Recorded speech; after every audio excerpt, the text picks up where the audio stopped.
Bueno, voy a hacer la presentación de los tres expositores.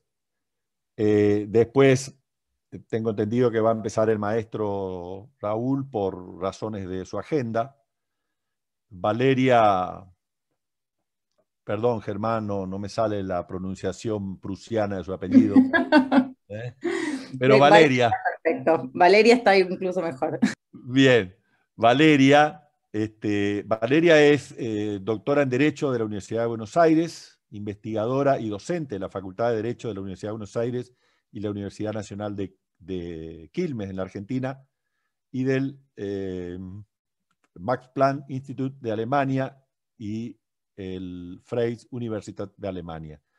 De hecho, el horario de esta actividad inusual para nosotros, solemos estar a las 19-20 horas, lo hacemos porque Valeria está desde Alemania, así que como queríamos evitar que esta actividad se haga en pijama o con Valeria allá desde Alemania, adelantamos un poquito el horario. Bueno, Cristina Camaño, docente de la Universidad de Buenos Aires, fiscal, hoy interventora de la Agencia Federal de Inteligencia del Estado, es presidenta de Justicia Legítima, una amiga, y el maestro Raúl Zaffaroni, abogado, tratadista, tal vez el maestro más grande de derecho penal que queda en el mundo hoy, al menos reconocido también con ese lugar desde la criminalística. Solamente rescato una sola cuestión personal, con el permiso de ustedes. En algún año, ejerciendo la profesión en Corrientes, mis primeras tareas en el campo de los derechos humanos, que involucraban a la actividad judicial provincial, los jueces me habían denunciado para expulsarme de la matrícula. Yo tenía 26 años.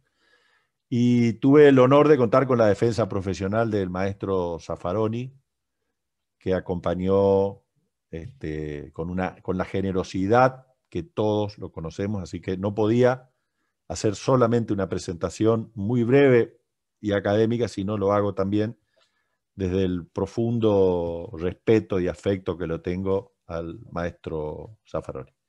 Dicho esto, vamos a empezar con específicamente el maestro, que tiene que retirarse en algún tiempo, así que vamos a empezar con él y luego se irá Valeria y Cristina. Muchas gracias. Bueno, queridas amigas, amigos, compañeras, compañeros, realmente es un gusto volver a Corrientes. Lamento que no sea físicamente en esta circunstancia, no lo permiten la actual pandemia, pero bueno, a la distancia es bueno siempre encontrarnos. Hoy hace 5 años acompañé a Cristina Kirchner a la declaración que prestó con el difunto juez Bonadío, en esta causa que ahora resulta que está sobreseída, después de 5 años. Tardó un poco la justicia. Bueno, gracias a la iniciativa de Valeria Weiss, nos pusimos a trabajar en este libro, que tiene el prólogo de Lula, como se destacó, y bueno, sé que Valeria y Cristina van a explicar bastante bien, mucho mejor de lo que lo podría hacer yo, el concepto de lawfare, ese concepto de, bueno, si fuera warfare sería una campaña bélica, lawfare sería una campaña de derecho. El nombre inglés, porque ahora todo se tiene que decir en inglés, no es decisivo y no es correcto. porque esto no es una campaña de derecho, porque law en inglés significa el derecho en sentido objetivo, no en sentido subjetivo, que sería right, pero sí en sentido objetivo, y realmente lo que se hace en el lawfare es un delito cometido por una asociación ilícita, o si se hace en cadena, como ha sucedido generalmente, individualmente, no es una participación criminal, por supuesto, donde hay coautores y hay instigadores y hay cómplices, y que consiste simplemente en la persecución político-judicial de opositores. Quiero aclarar que esto de persecución político-judicial no es nuevo, por supuesto, pero en nuestra historia judicial, en la historia judicial argentina, nunca había sucedido en gobiernos constitucionales, que los tuvimos buenos, malos, mejores, peores, pero en gobiernos constitucionales nunca había sucedido esto, por lo menos no de esta manera sistemática. Si nuestra justicia alguna vez tuvo fallas, que nunca son buenas, más bien esas fallas fueron para impunidad de alguien, pero no para perseguir, para meter preso a alguien, para terminar deteniendo a alguien y mostrándolo a las cámaras de televisión con ridículos chalecos o en pijama y pantuflas. Lo que hemos visto en estos 4 años de lawfare verdaderamente es inédito en nuestra justicia en tiempos de gobiernos constitucionales. La gravedad de este hecho es realmente para nosotros es verdaderamente insólita, es algo que hay que detener de alguna manera, porque ensucia toda la justicia. En el país tenemos, no sé si algo de 3.000 jueces, creo, entre nacionales, federales, provinciales, etc. Y aquí está involucrada una minoría de jueces, que sobre todo se concentra en la justicia penal federal de la Ciudad de Buenos Aires, y fiscales, pseudo periodistas, que son mercenarios naturalmente, y espías. Bueno.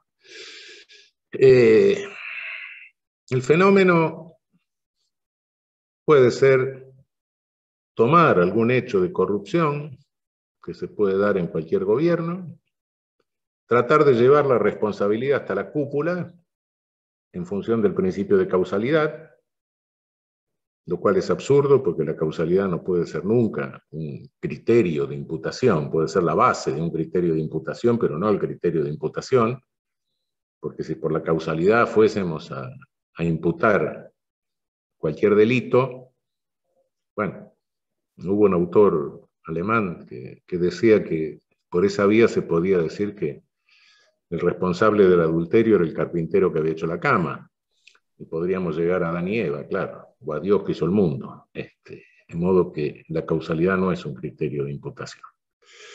O bien, directamente, sin ningún acto de corrupción, se puede inventar un hecho. O tratar de hacer típico algo que es atípico, como es el caso de los dólares a término, en fin. Ahora bien, esta persecución que tiene sus antecedentes, ¿no? Sus antecedentes lejanos en nuestra historia. La persecución a el lawfare a Rosas, y creo que el inventor del lawfare en nuestra historia es un señor Salvador María del Carril, que le aconsejó a Lavalle que antes de fusilarlo a Dorrego le hiciese un juicio, una cosa así. Lavalle no lo hizo, porque era una bestia. San Martín decía que era una espada sin cabeza. Lo fusiló directamente. Lo curioso es que este señor Salvador María del Carril es uno de los 5 ministros de la primera Corte de Justicia de 1863 que nombró Mitre. Bueno, es el antecedente más remoto que tenemos de esto. Después, sí, en nuestra historia, ya con gobiernos de facto, sí hemos tenido, bueno, el bigotudo irresponsable fascista de Uriburu hizo procesar a Irigoyen, después lo indultó, cosas. Todos sabemos después el juez Botet en el 55, Perón, la traición a la patria con la suma del poder público, los legisladores peronistas, etcétera, bueno, todo eso. Les aclaro que yo no soy un fenómeno biológico, pero algunos años tengo, y el juez Boté me tomó examen de Derecho Constitucional en la Facultad de Derecho de Buenos Aires. Como ustedes ven, salí fallado, pero bueno, estas cosas pasan. Pero quería aclarar que esto del lawfare, esto de la persecución política a través del Poder Judicial, de inventar delitos, o inventar tipicidades donde no existen, o responsabilidades por mera causalidad y todo eso, es un fenómeno regional, como todos sabemos. Hay casos de esto, bueno, el caso del prologuista, naturalmente, nuestra historia, los casos de Ecuador, en fin, de Bolivia. Quizá el método en Bolivia era otra cosa porque era amenazar físicamente a los jueces o a la familia directamente, durante la dictadura de Áñez. Pero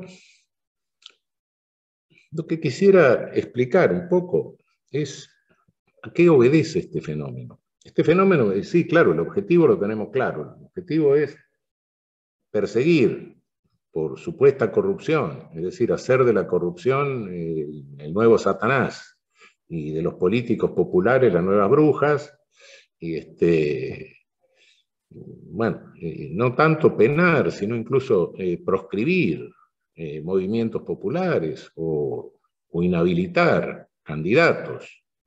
Sí, el objetivo es ese, pero ¿en qué contexto surge esto? Porque este fenómeno, que es regional, es preocupante en toda la región, es un fenómeno que incluso se está estudiando en muchas universidades. Están diciendo, bueno, ¿qué es esto?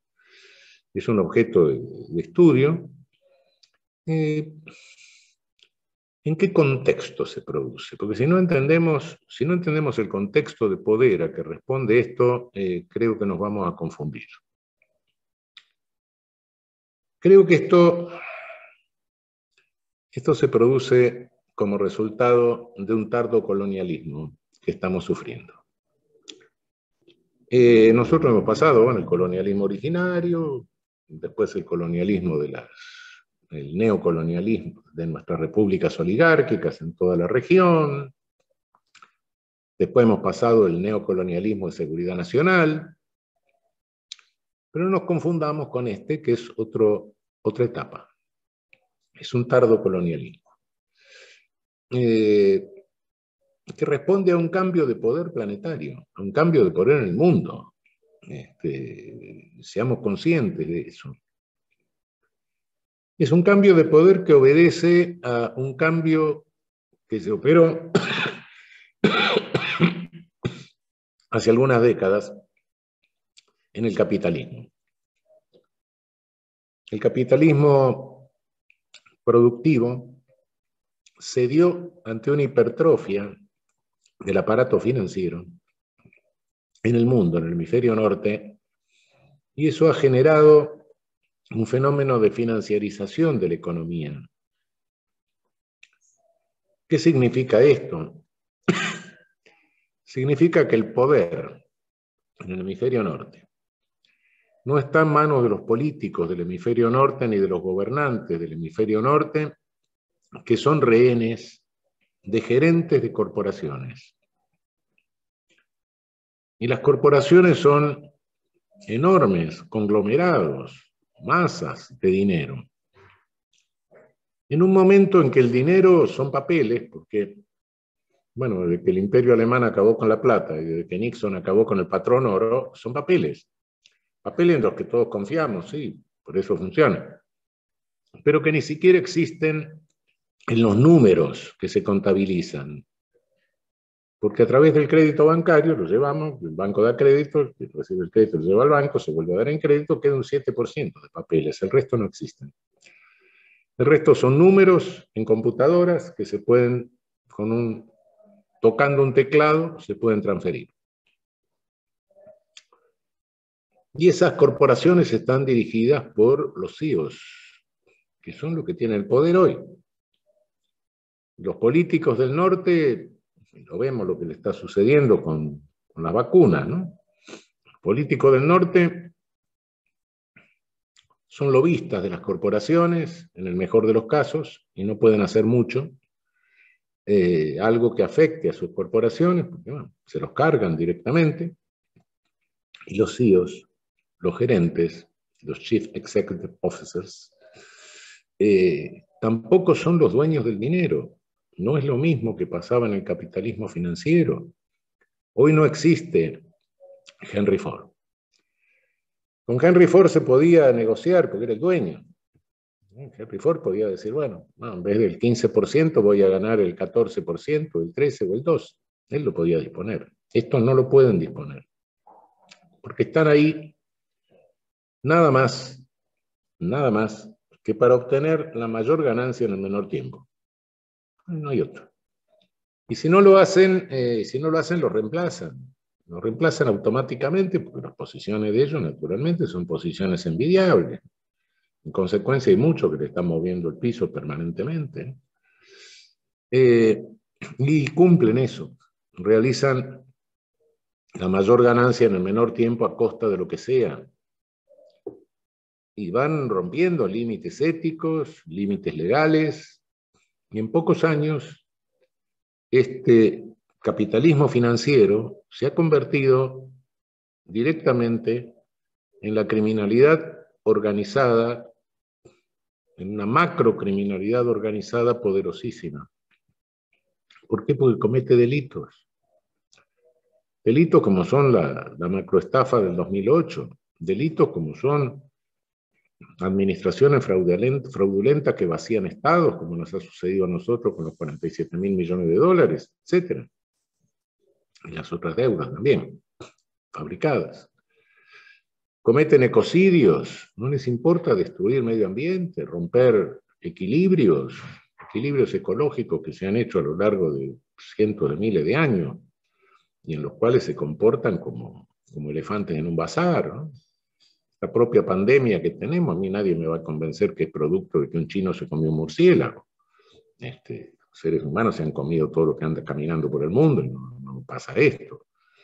Obviamente es resultado de la ruptura de equilibrios ecológicos que produce cambios en el mundo microscópico, que es donde nació la vida. Cometen extorsiones como los holdouts. ¿Sí? Y podemos seguir la lista de delitos, se pasean por todo el Código Penal. Criminalidad organizada.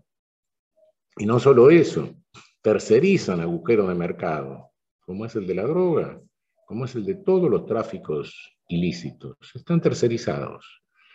Y por otra parte tienen un inmenso aparato de encubrimiento por receptación, que son todos los refugios fiscales donde se recicla el dinero, tanto el dinero de estos agujeros de mercado tercerizados, como el dinero de todas estas ganancias ilícitas, de todos estos otros delitos, como el dinero de la inmensa evasión fiscal del sur que promueven. Y nadie se le ocurre tocar ninguno de esos refugios fiscales, que algunos llaman paraísos fiscales, porque al traducir el inglés se confunden heaven con heaven, ¿no? Esa inmensa criminalidad organizada del hemisferio norte nos somete a un tardo colonialismo que no es ya el de ponerse de acuerdo, ¿eh? Bueno, ya no viene Juan de Garay a enterrar el pendón, ni se ponen de acuerdo con nuestras oligarquías, ni enloquecen las cúpulas de nuestros oficiales de las Fuerzas Armadas. No. Ahora directamente nos montan partidos políticos únicos. igual que en los totalitarismos de entreguerras, porque esto es un totalitarismo, claro, es una pulsión totalitaria. Partidos políticos únicos que no son iguales que los de entreguerras, claro, ya no vienen los balilas de Mussolini ni las camisas pardas de Hitler, sino que son los medios monopólicos de comunicación a través de toda nuestra región. Llámese Televisa o Azteca en México, llámese Regi Globo, llámese El Mercurio, llámese El Comercio, llámese Caracol, bueno, no importa. Cada uno, o Clarín, claro. Cada uno, monopolio de medios masivos, creación única de realidad, discurso único, invención de realidad, selección de los candidatos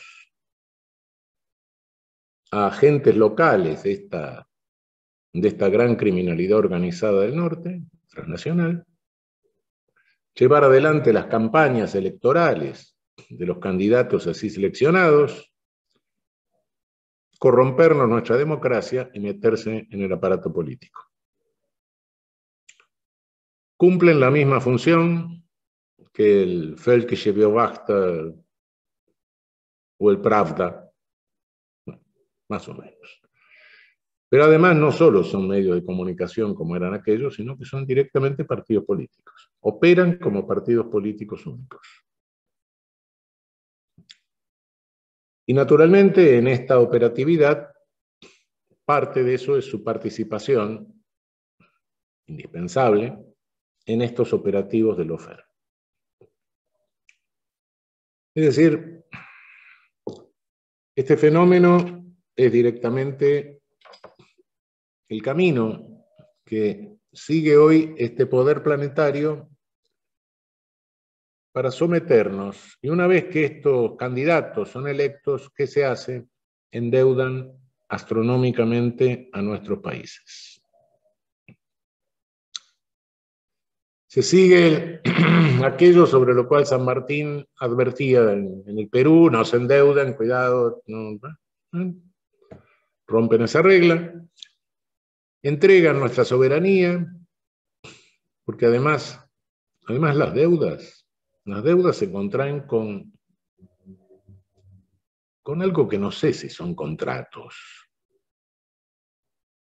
No sé, porque un contrato se firma con otra parte, pero hay un tercero que garantiza el cumplimiento del contrato, que es el Estado normalmente, ¿no? Ese tercero ahora no existe en estas deudas, en estas contrataciones de deuda. ¿Por qué? Porque nos someten a la jurisdicción del prestamista. Y nunca va a faltar un juez municipal griesa que nos embargue una nave de guerra o que nos inmovilice los fondos que tenemos en sus propios bancos. Entonces, esta es la forma en que opera este tardo colonialismo. Y el lawfare es una pieza de esta operatividad tardocolonial. Es una pieza al sometimiento a esta operatividad tardocolonial. Recién ahí nos damos cuenta, si lo enfocamos así en este contexto de poder planetario y de la forma en que el norte nos somete al sur en este momento de tardocolonialismo, es cuando comprendemos la importancia de esto, pero al mismo tiempo creo que es importante darnos cuenta de que esto no es el viejo imperialismo. Esto no tiene nada que ver con los procesos coloniales anteriores, es diferente. Y por ende requiere tácticas. La estrategia es siempre la misma a lo largo de 500 años, ¿no? Descolonizar y luchar contra el colonialismo. Y sobre todo no solo contra el colonialismo, sino contra la colonialidad. Es decir, contra lo que el colonialismo nos mete en la cabeza. Pero las tácticas tienen que ser diferentes, porque hoy la modalidad es esta. Y fundamentalmente, ¿por qué? ¿Por qué se pudo hacer esto que ningún otro gobierno constitucional se hizo. ¿Qué fue lo que permitió? Lo que permitió es simple y sencillamente, tengámoslo claro, es la estructura irracional que tiene nuestro poder judicial. Que quede claro. Yo creo que no hay otro poder judicial en el mundo que esté estructurado de una manera tan irracional como el nuestro.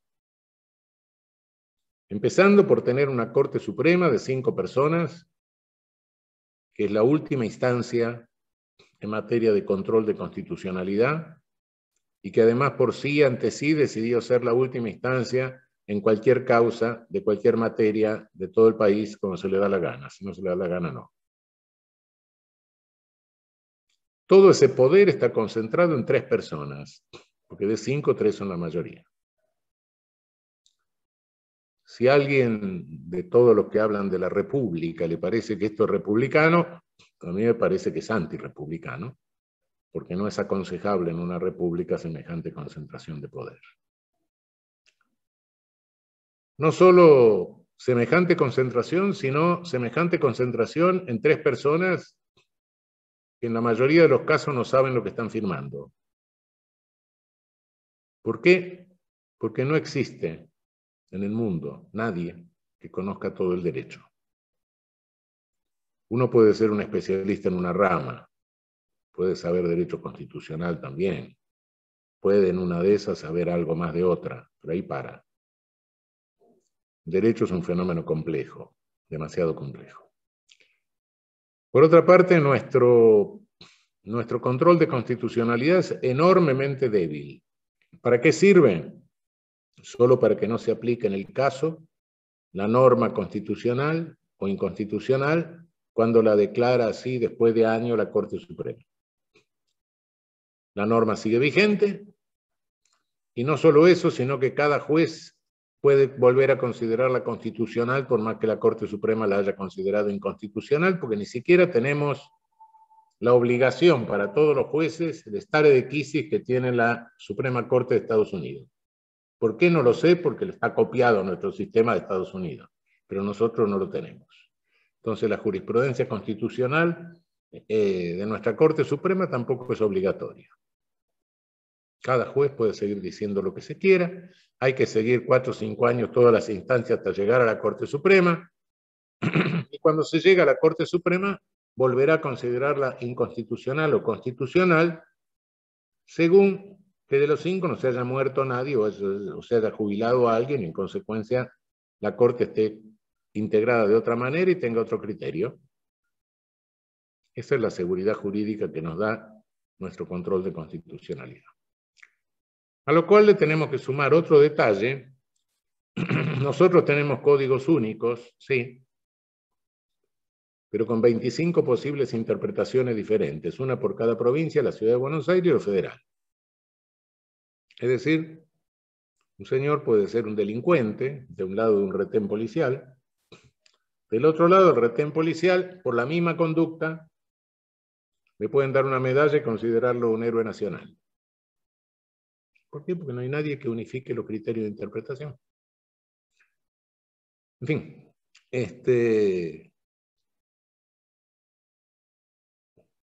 si alguien considera que esto es racional, no. Comparemos con las estructuras de otros poderes judiciales, esto de racional no tiene nada.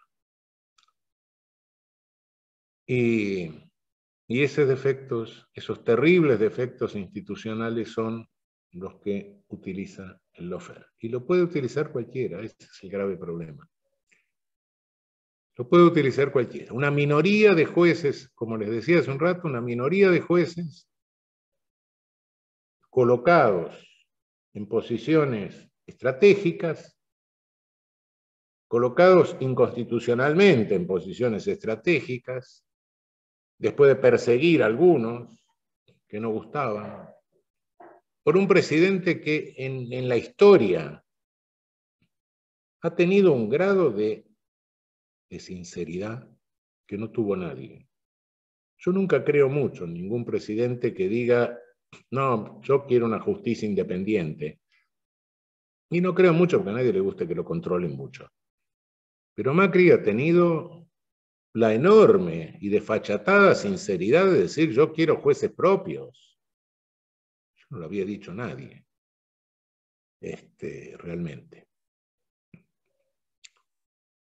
Ese es el espacio que se le brindó al lawfare. Durante muchos años no hemos reparado en esto. Es cierto que hay responsabilidades individuales, sí, es verdad. Pero hay responsabilidad institucional. Cuando se piensa en lo institucional, cuando se delinean las instituciones, hay que hacerlo pensando que un día llega el peor. Lo que hay que evitar es la llegada del peor, porque inevitablemente el peor llega. Y llegó. Estos agujeros, a veces no sé si agujeros o orificios o muros caídos de nuestra estructura institucional del Poder Judicial, son los que han permitido esto. De modo que, por un lado, bueno, allá sean las responsabilidades individuales, pero por otro lado, entiendo que tenemos que empezar a pensar muy en serio, desde el campo popular, el modelo de Estado que queremos y la institucionalización que queremos. Se pueden hacer parches en la Constitución que tenemos, pero creo que para navegar este mar complicado, de esta pulsión totalitaria financiera planetaria, necesitamos un nuevo modelo de Estado. Ya sé que no se puede hacer mañana, pasado, no importa. No importa. ¿Cuándo? Se dará cuando el espacio político lo posibilite. Pero creo que para que lo posibilite el espacio político, antes tenemos que pensarlo. Si no lo pensamos, nunca se nos va a abrir el espacio político. Sé que es difícil. Sé que es difícil porque hay que convencer a nuestro pueblo. Y nuestro pueblo desconfía cada vez que se le habla de instituciones. Y tiene razón en desconfiar. ¿Por qué? Y porque está entrenado para desconfiar. Nosotros no tuvimos un Hitler, no tuvimos un Mussolini, no tuvimos un Stalin. No. Tuvimos dictadores, cada uno de los cuales decía: yo vengo a reponer la república, la democracia, el Estado de Derecho, la libertad. Y desaparecieron 30.000 personas. Entonces, claro, ¿cómo el pueblo cada vez que si le hablamos de eso lo va a creer? Dice: este es un nuevo más que me viene a vender la fábrica, la máquina de hacer billetes o enroscar la víbora. ¿Qué es esto? Es tipo que está habituado a que todo esto haya sido engaños. Pero ahora llegó el momento que lo tenemos que tomar en serio. Que de lo contrario, este tardo colonialismo, con la táctica de penetración que tiene, nos destruye la democracia, la pervierte, se mete dentro con estos partidos políticos únicos, crea realidad, inventa realidad. Nosotros no vivimos una realidad por el contacto directo con todo, es imposible. Bueno, yo no sé, uno sabe lo que pasa en su barrio, quizás en otro barrio tampoco, menos en otra ciudad, en una de esas. No sabe lo que pasa a través de la comunicación, y si la comunicación me está inventando realidad, estoy viviendo en una realidad inventada.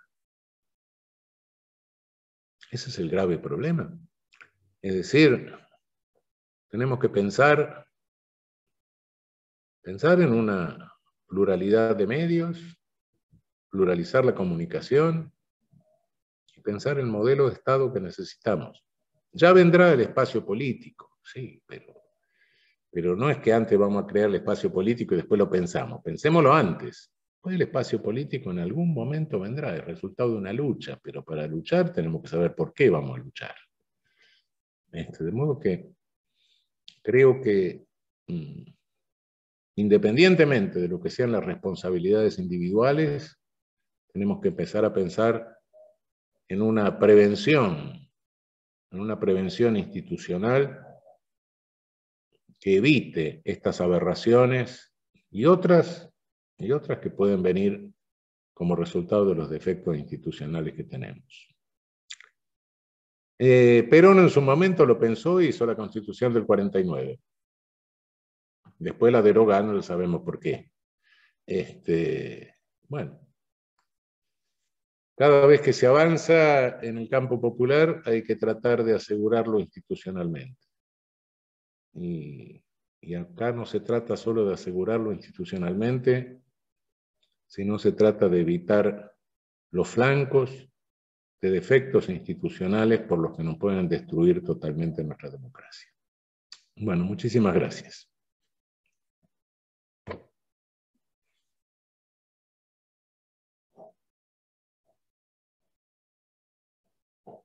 Muchas gracias, maestro.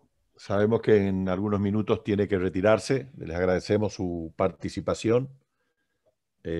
Como siempre, muy ilustrativa, y algunos de los comentarios del chat dan cuenta del acto de impacto de sus palabras. Valeria, te escuchamos. ¿Quieren que empiece o si hay alguna pregunta para Raúl antes de que se retire? Como prefieran. No sé cuántos minutos más se puede quedar, pero si hay esa posibilidad, seguramente hay preguntas. A ver, ¿algunas preguntas para el maestro?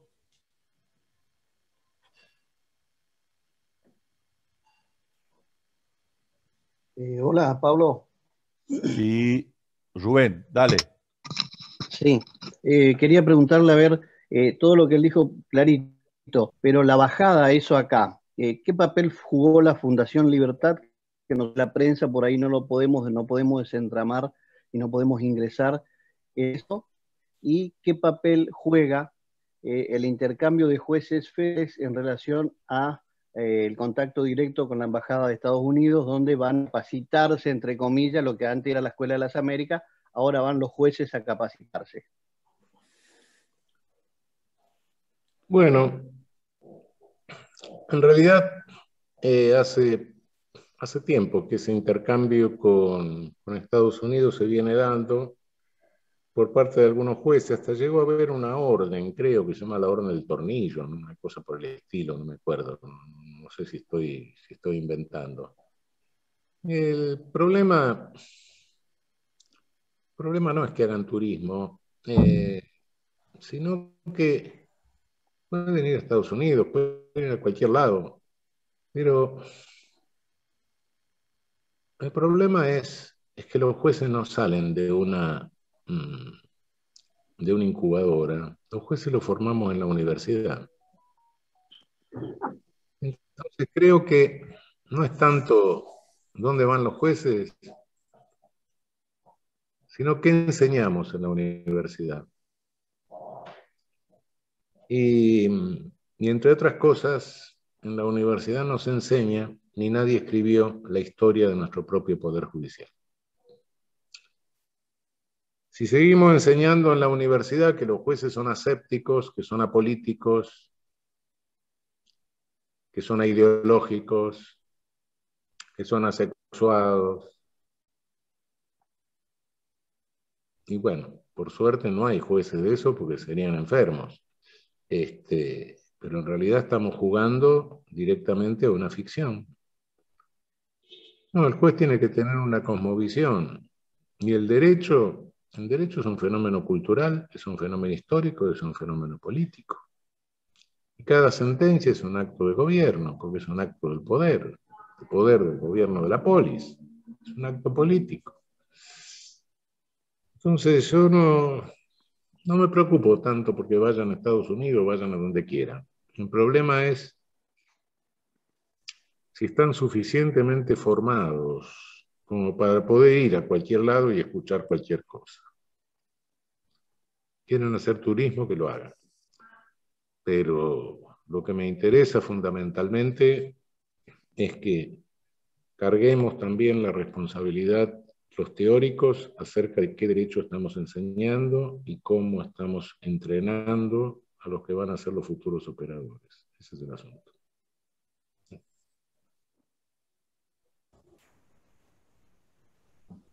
¿Hablo? Profesor, acá Germán le pregunta, en el libro usted habla del poder punitivo descontrolado que se ejerce contra dos categorías de personas, dos estereotipos, el pobre y el político popular, y nos habla del derecho penal vergonzante. Eso sería lo primero que me gustaría que amplíe un poquito. Y lo segundo sería, usted habló de que el lawfare es un delito. Yo soy abogado y en el Código Penal los delitos que encuentro para poder aplicarle al lawfare son muy pocos, de penas muy bajas y que pueden llegar demasiado tardías. Lo mismo que la posibilidad de un recurso de revisión que también llegaría muy tarde. Algo sobre esos dos temas, por favor. Gracias. Bueno, sí, es cierto. En algunos casos puede ser un prevaricato, en otros casos puede ser un abuso de autoridad. El concepto de abuso de autoridad es un concepto complicado, es un tipo penal que tengo mis dudas sobre su constitucionalidad por lo amplio que es el tipo. Pero me pregunto ya en términos dogmáticos si hay que estudiarlo. Si yo juez arbitrariamente meto preso a una persona, porque se me da la gana, ¿no soy un autor mediato de un secuestro? ¿De una privación de libertad? Creo que sí. Depende del caso. Pero tengamos cuidado con eso. Pero sí. Hay ciertas arbitrariedades o cosas que hemos visto, groserías jurídicas, qué sé yo. Procesamiento por traición a la nación sin guerra. Le niego la excarcelación porque tiene vínculos residuales. ¿Qué es eso? ¿Quién se le ocurre eso? ¿De dónde salió? ¿En qué libro dice algo de eso? Está bien, uno puede crear, sí, la creatividad jurídica es importante, pero crea algo en serio y razónenmelo. ¿Qué invento es ese? No sé, no me preocupan tanto la tipificación, la persecución de algunos. Bueno, basta con separarlos. Lo que sí me preocupa es la prevención. Es decir, ¿cómo hacemos para llenar estos agujeros que hay en nuestra institucionalidad? Porque sacamos a unos, sí, pero si los agujeros quedan, van a llegar otros. Y siempre el peor llega, ¿eh? Hay un momento en que va a llegar el más malo, inevitablemente. Si dejamos los agujeros institucionales abiertos, desgraciadamente va a pasar lo mismo. No es cuestión de cambiar muñequitos, ponemos uno, ponemos otro. Pero independientemente de lo que puedan ser las sanciones personales, no, la única prevención en serio creo que es cerrar los agujeros que hay en nuestra institucionalidad. Vamos a la última pregunta, Jorge Luis Campos, y después seguimos con Valeria. Concreta, Doctor, por favor, Jorge. ¿usted cree que el Poder Judicial puede autodepurarse, como ha propuesto hace pocos días un ministro de nuestro gobierno? No, yo creo que eso, bueno, eso creo que ha sido una expresión que se usó para salir del paso, pero no, de ninguna manera el Poder Judicial se va. Las soluciones de tipo institucional tienen que venir de los otros poderes. Cuando un poder, es decir, hay más de 3 poderes, pero digamos muy sencillamente, se supone que el poder no, no se divide, porque el poder del Estado es único, pero se separan el ejercicio de poder dentro del Estado para que se controlen recíprocamente entre los 3 poderes. Cuando uno se desbanda, los otros 2 tienen que controlarlo. Bueno, se desbanda el Ejecutivo, estará el Legislativo y el Judicial. Bueno, se desbanda el Legislativo, estará el Judicial, le controlará la constitucionalidad. Si se desbanda el Judicial, estarán los otros 2. Nunca va a ser un solo poder que se arregle. No. Es un principio de separación de poderes. ¿Para qué se separa el poder?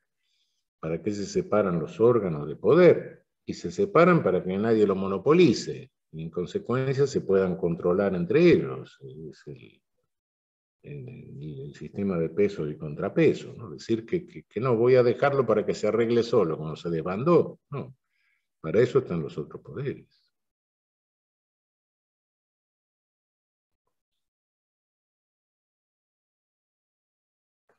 Muy bien.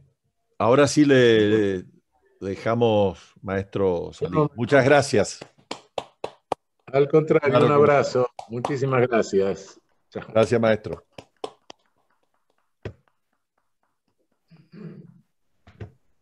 Bueno, tomo la palabra entonces. Difícil después del maestro, pero vamos a ver qué podemos hacer.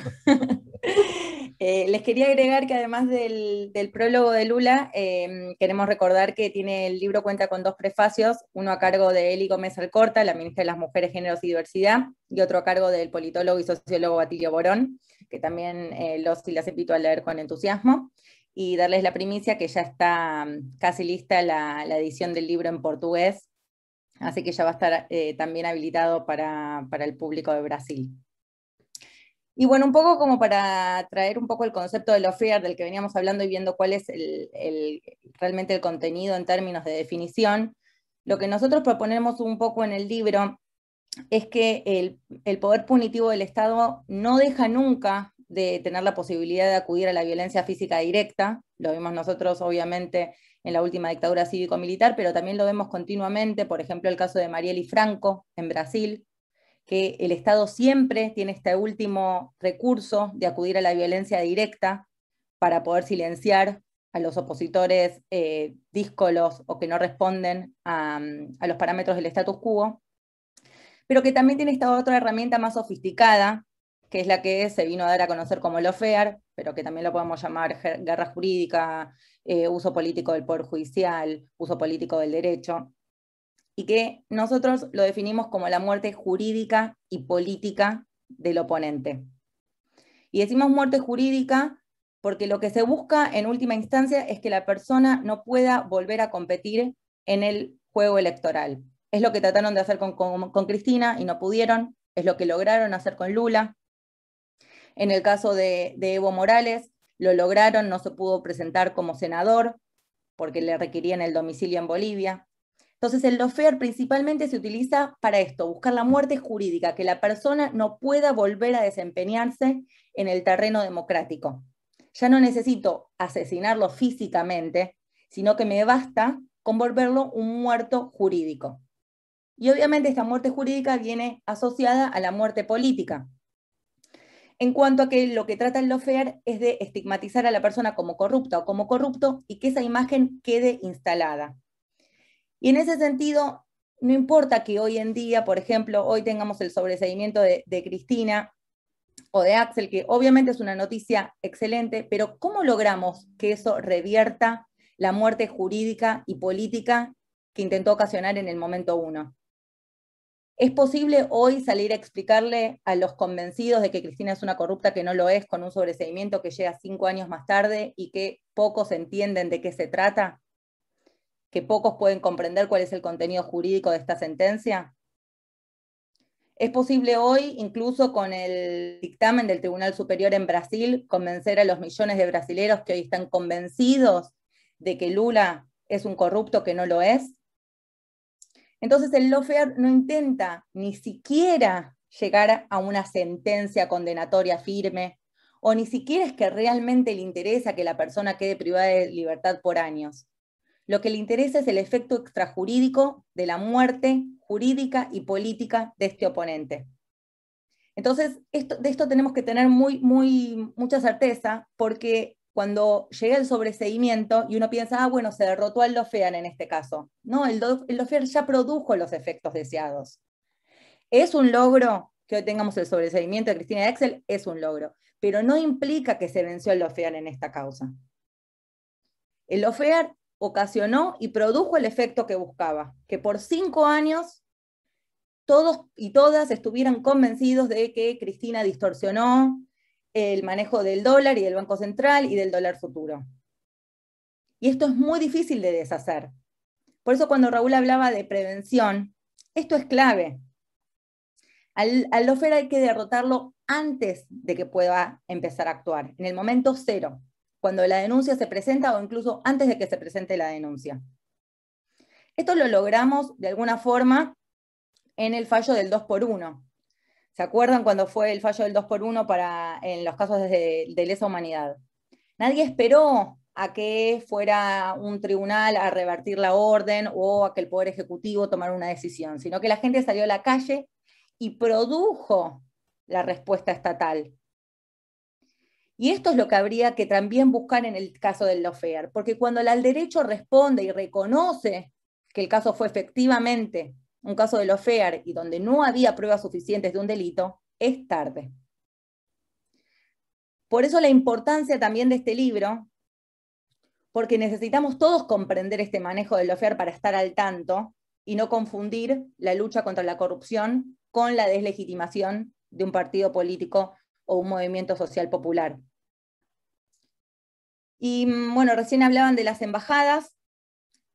Son efectivamente el poder internacional un factor clave en el lawfare.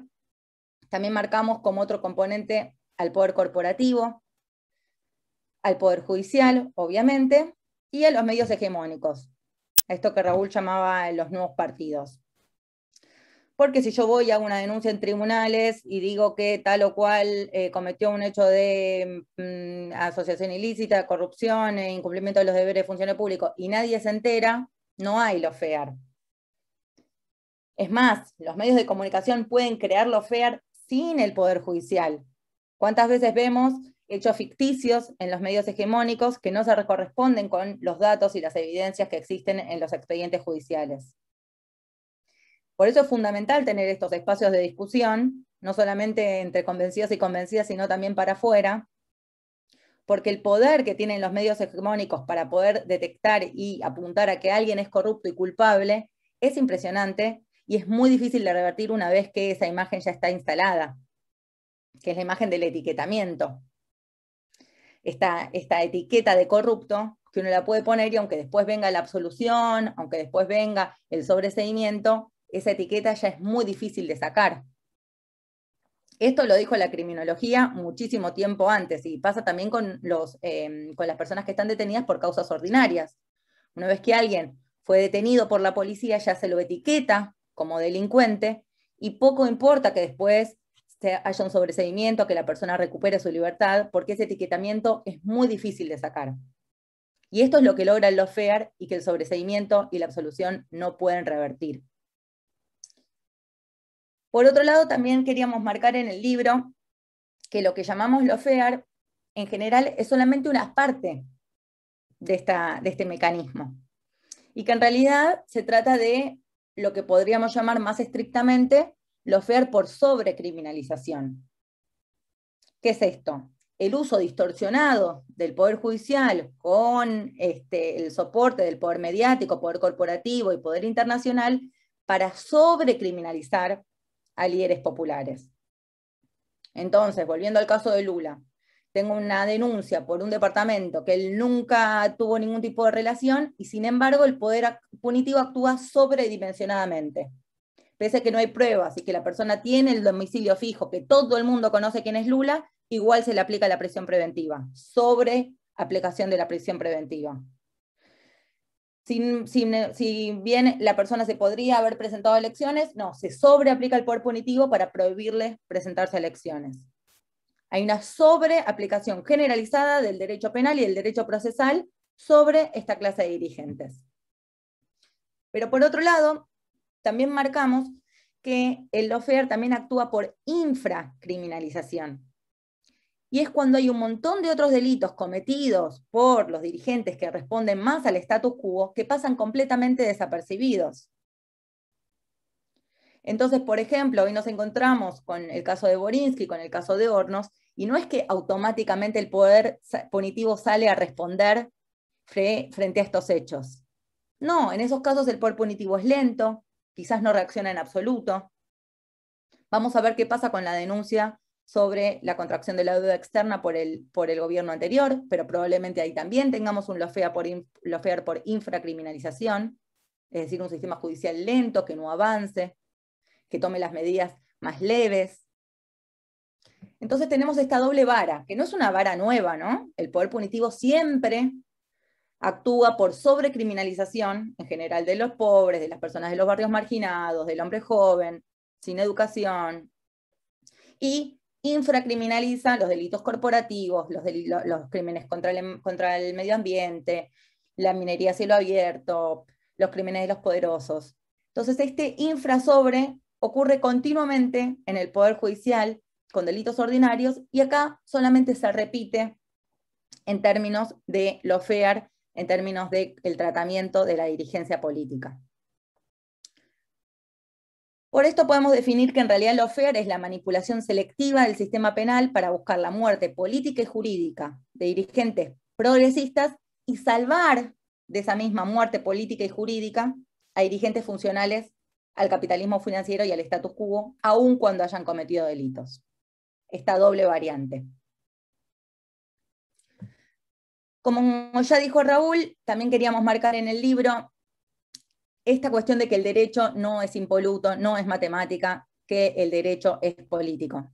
Y esto quizás es muy claro para muchos y muchas de ustedes, pero como también decía Raúl, no es lo que nos enseñan en la Facultad de Derecho. En la facultad aprendemos que las leyes surgen por el espíritu del legislador, sin entender que el Congreso y los parlamentos están formados por mujeres y hombres con ciertas ideologías, con ciertos posicionamientos políticos, con ciertos intereses. También cuando aparece una sentencia de la Corte Suprema, los estudiantes, pero también la ciudadanía en general, la asume con un poder y con una legitimidad que en realidad muchas veces no la tiene, y que responde, sin embargo, a intereses políticos, como lo estamos viendo ahora con las acusaciones sobre mesa judicial. También queríamos dejar en claro esto, el tema de corrupción, que tanto aparece en los medios y vinculados con el lawfare, y dejar en claro que no existe como tipo penal, y que esto también forma parte de la desinformación que involucra el lawfare. Que todos estemos hablando de corrupción cuando ni siquiera corresponde con un tipo penal que puede recibir una imputación en la justicia. Recién hablábamos de abuso de poder, incumplimiento de deberes de funcionario público, asociación ilícita. Estos son los tipos penales que pueden ocurrir. Pero tal es la desinformación, tal es el fantasma del lawfare, que terminamos repitiendo corrupción como si pudiera ser un tipo penal. Y esto forma parte de una falta de respeto a la cultura legal que todos los ciudadanos y ciudadanas nos merecemos tener si entendemos que la justicia es un servicio.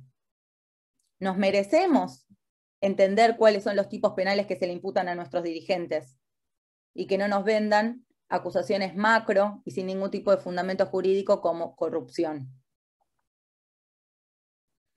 También queríamos marcar en el libro que esto no se trata de un fenómeno argentino, para no dejarlo enmarcado tanto en kirchnerismo, antikirchnerismo y quedarnos marcados en esta dicotomía, sino dar cuenta que es un fenómeno claramente regional. Hablábamos de Lula, de Evo, pero también tenemos Ecuador, Honduras, Venezuela. Toda la región está atravesada por este fenómeno del lawfare. Y es un fenómeno realmente regional.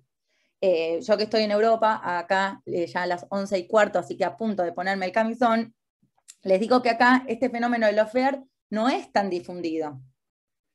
Este abuso del Poder Judicial para meterse en la pelea democrática es un fenómeno que está apareciendo solamente en la región latinoamericana por ahora. De hecho, el lawfare, este concepto se usa en el mundo anglosajón con otro significado completamente diferente, que tiene que ver con las acusaciones que se hacían originariamente contra los Estados Unidos por utilizar medios, por utilizar cualquier tipo de invasión al mundo oriental bajo acusaciones de terrorismo, y Estados Unidos decía, bueno, en mi contra utilizan el discurso de los derechos humanos para tratar de restringir las invasiones militares. O sea que del lawfare, Estados Unidos se defendía del lawfare en ese sentido. O sea que la comprensión que tenemos en nuestra región es completamente diferente.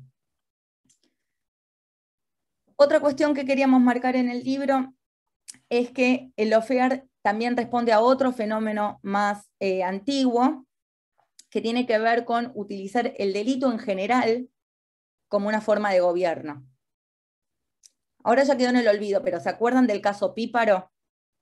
Por ejemplo, el caso Píparo se marca en un fenómeno regional, o Bloomberg, las leyes Bloomberg, que se trata de ocultar todas las falencias que puede haber en términos de políticas educativas, de salud, políticas sociales en general, y hacer campaña, hablando del delito. Entonces lo vimos mucho en los Estados Unidos, donde había Schwarzenegger y muchos políticos conservadores que dejaban de hablar de la necesidad de llevar adelante políticas sociales y llamaban la atención del electorado hablando solamente de políticas de seguridad. De hecho, en conexión con esto aparece el concepto de sensación de inseguridad. Porque muchas veces las estadísticas mostraban que no había aumento de inseguridad en nuestras sociedades, y sin embargo, la política vendía este falso sentimiento de inseguridad para poder diseñar una agenda en torno al control del delito y esconder la falta de inversión en políticas públicas. Y podemos ver que con el lawfare también se da un fenómeno similar. Tuvimos 4 años de desgobierno en términos de políticas sociales, en los cuales toda la agenda estuvo ocupada con la lucha contra la corrupción K. De nuevo aparece el delito como modus operandi para ocupar la agenda política y desconocer todo lo que no se está haciendo, todo lo que se está ocultando. Se hizo en los 90, se hizo en los 2000 con el delito ordinario, Bloomberg Píparo, en nuestro país, pero como un fenómeno regional, y ahora con otra clase de delito, el delito de corrupción. Que entonces no solamente me permite deshacerme del opositor político, sino además limpiar las falencias de mi propio programa político. Y bueno, en cuanto a cómo desarmar el lawfare, para terminar, este libro trata de traer un poco más de información en un lenguaje simple, porque otra de las astucias del lawfare es escudarse en el derecho, que tiene un lenguaje arcaico, que no llega a la ciudadanía, que es difícil de comprender, que es oscurantista, muy ligado a tradiciones prácticamente inquisitoriales. Mucho del lenguaje que utilizamos en tribunales es prácticamente ajeno al castellano.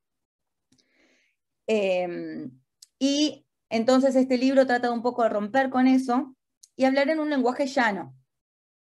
Porque si el lawfare nos termina afectando a todos y todas, es bueno que todos y todas podamos entender de qué se trata.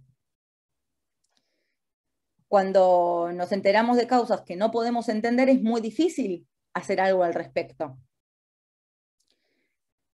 Y la otra cuestión a la que querían llamar a la atención el libro, y que también tiene que ver con combatir el lawfare, es que la educación en derecho no sea solamente para abogados y abogadas en formación, sino que la cultura del derecho, la comprensión sobre cómo funciona nuestro sistema democrático, sobre cómo funciona nuestro sistema penal, tiene que llegar a toda la ciudadanía. Y por eso este concepto que les quería proponer de cultura legal popular, que es un poco lo que estamos haciendo ahora acá en esta sesión, pero que tiene que ser mucho más expandido. Porque los derechos individuales y los derechos colectivos nos afectan a todos y todas. Entonces, cuando a Lula lo meten preso y no puede participar en elecciones, no se está perjudicando solo Lula, se está perjudicando el pueblo brasileño en su conjunto, que no lo puede elegir en las elecciones contra Bolsonaro. Si hoy en día criminalizan a nuestros dirigentes políticos, no es una cuestión solamente de ellos y ellas, sino una cuestión de cuáles son los representantes que vamos a poder elegir en las elecciones y que pueden representarnos en el Estado. Entonces es realmente un derecho y una obligación estatal que todos y todas podamos conocer cómo funciona nuestro sistema penal para poder preventivamente detectar cuando hay una distorsión, cuando hay una manipulación, cuando hay un uso selectivo del derecho penal para distorsionar el juego democrático y tener la posibilidad de actuar a tiempo. Muchas gracias.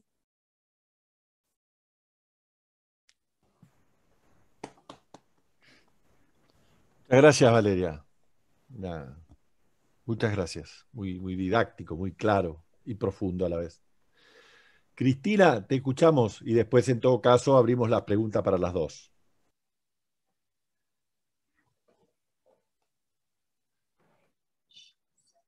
Esperen que cambio la cámara de lugar, porque tenía enchufado el teléfono, porque si no me voy a quedar sin batería en cualquier momento.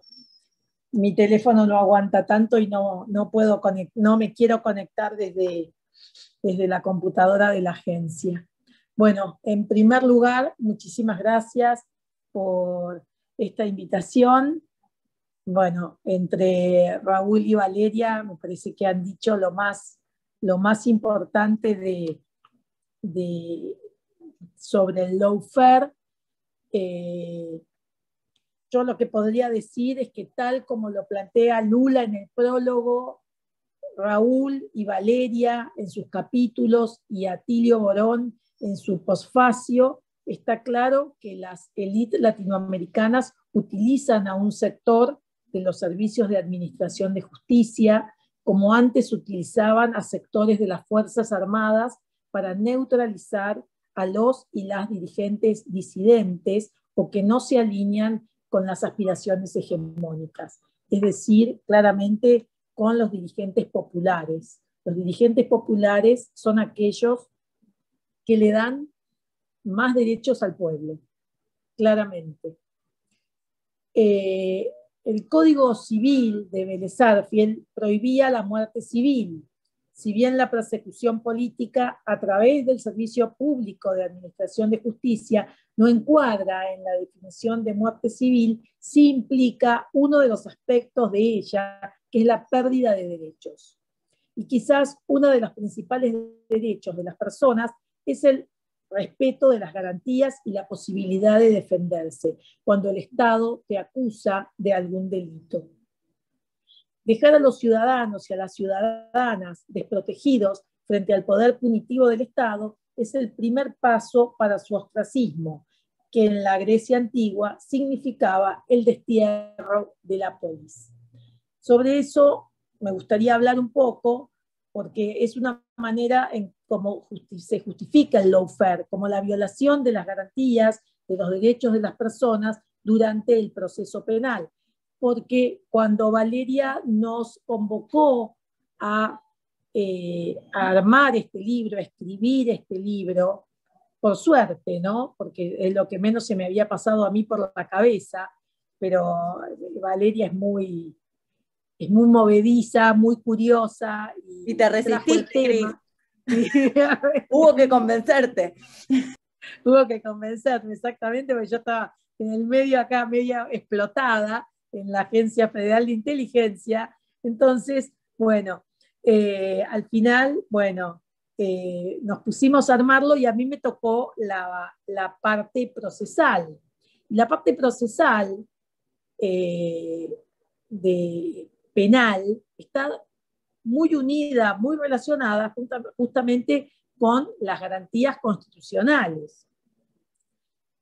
Entonces, volviendo, es que no se entiende por qué se violan las garantías durante los procesos si todos argumentan que abundan las pruebas que demuestran que los acusados y las acusadas son responsables penalmente de delitos de corrupción, más allá de que no exista puntualmente el delito de corrupción, pero pongámosle de administración fraudulenta mientras ejercían sus cargos, ¿no? O sea, o no estaban tan convencidos del valor probatorio de la acusación o no tienen la suficiente calificación técnica para llevar adelante investigaciones judiciales.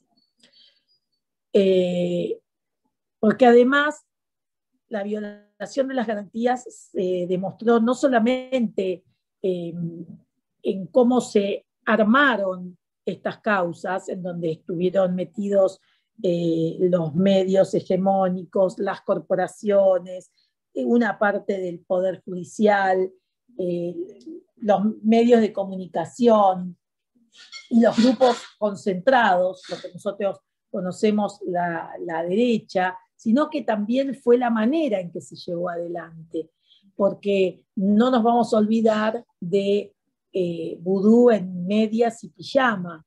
Entonces también había una manera, una forma de humillar, que también queda registrado, un poco como decía Valeria, bueno, hoy salió el sobreseimiento de la expresidenta, de Axel y de varios más que están metidos en esa causa. Pero todo lo que pasó durante ese tiempo, todo lo que se hizo, eso le queda a la gente rebotando. Entonces, después de 5 años, también lo que uno se empieza a preguntar es, bueno, ¿pero serán realmente inocentes? O sea, nosotros podemos estar convencidos, pero la manera también de llevarlo adelante, esto de que Cristina haya tenido, creo que fueron 9 indagatorias en un solo día, ¿no? O sea, eso, no sé, ni Robledo Puch tuvo que pasar por tantas indagatorias el mismo día. Entonces, me parece que todo eso también hace mucho ruido, porque se avanza contra la dignidad de las personas. Los exfuncionarios y exfuncionarias son en muchos casos profesionales del derecho o cuentan con formación universitaria y recursos simbólicos que les permiten hacer frente al proceso penal con suficientes herramientas para ejercer su derecho de defensa.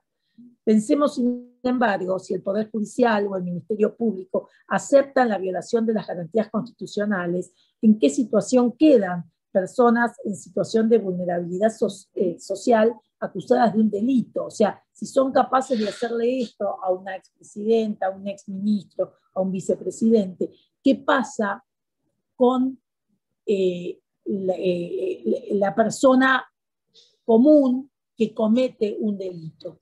Hace un par de días, esto me trae a colación esto, que hace un par de días salió una entrevista que le hicieron a un juez en donde él decía que las cárceles se asimilaban a campos de concentración. Y fue muy criticado justamente porque decían, ¿cómo va a decir que una cárcel es como un campo de concentración nazi? Sin embargo, yo creo que hay muchas cárceles que se parecen a campos de concentración, no tengo ninguna duda. Y entonces acá lo que vemos es ese poder judicial o ese poder del Ministerio Público que vulnera, ya en este caso no a los más débiles, sino también a los exfuncionarios y funcionarias populares para evitar, como en el caso de Lula, que se pueda volver a presentar, bueno, en el caso de Evo también, acá vamos a tener también muchos que prácticamente no pueden aparecer. De hecho, ayer iba a ser una presentación vudú en la facultad, en una cátedra de la Facultad de Comunicación, y salió todo un grupo de libertarios, como se llaman ahora, republicanos, a pedir que no se presente el expresidente. Entonces, ¿de qué hablamos cuando decimos que los procesos judiciales contra exfuncionarios de gobiernos populares se desarrollan en un contexto de violación de las garantías constitucionales? Esta, insisto, es la parte que me tocó a mí, la del proceso penal. Bueno, lo que vemos en los casos de lawfare es que se alteran las reglas de la competencia y del juzgamiento en manos del juez natural. Se contempla de forma arbitraria el modo en que se emplea la figura del arrepentido, se vale legalmente de escuchas telefónicas o simplemente se abusa de la prisión preventiva en casos en los que no ameritan la puesta en práctica de esa medida cautelar. Esto lo puedo desarrollar más. Cuando hablamos de juez natural, todos conocemos, vimos cómo durante el gobierno anterior, más allá de la mesa judicial, en donde esto lo estuvimos viendo este último tiempo, eso no nos dio tiempo a ponerlo en el libro, claramente porque salió después, pero veíamos, claro, cómo se reunían en Casa de Gobierno o en la Quinta de Olivos con los jueces para que a las 24 o 48 horas fallen en contra de ese exfuncionario. O sea, eso es tremendo, ¿no? O sea, es una forma que, un poco como decía Raúl, nunca se vio de tal manera esa actuación. Para lograr esto, para lograr esta violación a el derecho procesal penal, se trasladaron jueces, se nombraron jueces que no habían estado, que no hubiesen tenido nunca la posibilidad de estar en ese cargo. Y lo voy a aclarar, yo fui fiscal muchos años. Cuando a mí me nombraron, después del concurso, ¿no? Que los concursos duran y todo ese tipo de cosas, duran un montón hasta que salen, bueno, son más o menos 4 años entre que uno concursa y la posibilidad de que te nombren. Cuando me nombraron fiscal de instrucción en lo criminal a cargo de la fiscalía, o titular de la fiscalía número 4.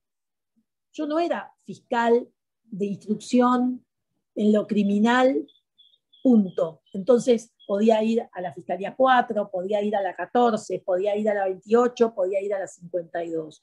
No, mi diploma, lo que me entregó en ese momento del juramento el doctor Esteban Righi, era puntualmente para la fiscalía número 4.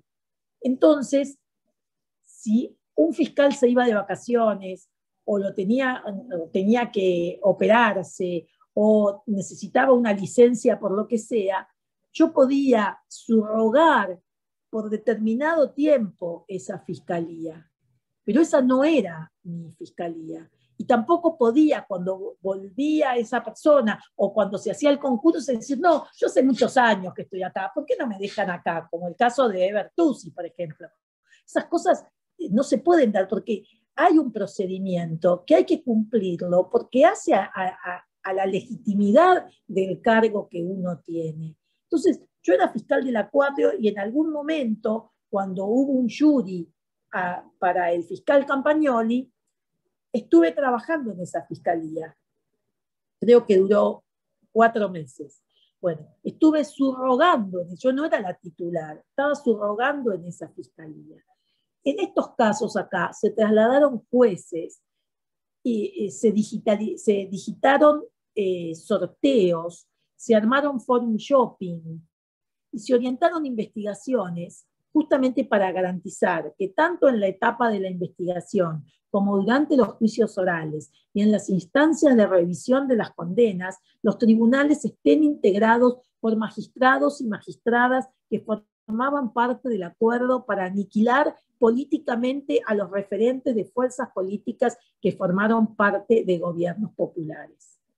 Y esto quedó muy claro cuando hicieron renunciar a muchos jueces de la casación penal o los amenazaron con hacerle juicios políticos y después pusieron en ese lugar trasladando a otros jueces. Está claro que no hay posibilidad de hablar de república y de democracia si no tenemos la garantía de que todos y todas podemos ser juzgados por un tribunal imparcial.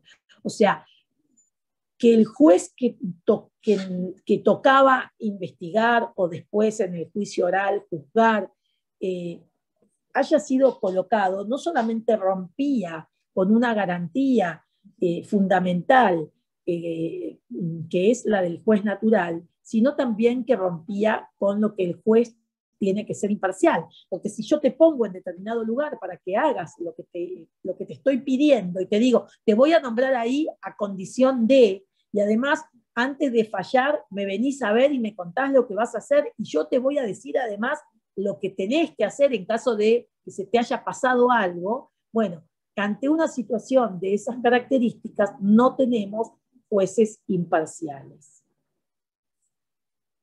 Otra de las figuras que se utilizaron fue la figura del arrepentido. Esta figura fue incorporada durante el gobierno de Mauricio Macri y es de dudosa constitucionalidad. Se utilizó principalmente para que personas acusadas y en algunos casos ablandadas mediáticamente o con una prisión preventiva express realicen acusaciones teledirigidas a quien el lawfare tenía en la mira para su eliminación política. Textual del libro sobre el hablante de los arrepentidos con el abuso de la prisión preventiva, decíamos, su funcionamiento es muy simple. Se ordena que un imputado investigado de un delito sea encarcelado preventivamente para que al momento de recibir la declaración indagatoria, él mismo confiese y aporte datos sobre las personas y los delitos en los que tuvieron que participar. Sí o sí tuvieron que participar, no importa si es verdad, para obtener de esta manera, y al menos por un tiempo, su libertad. La figura del arrepentido viola, obviamente, el artículo 18 de la Constitución Nacional, que establece que nadie está obligado a declarar contra sí mismo.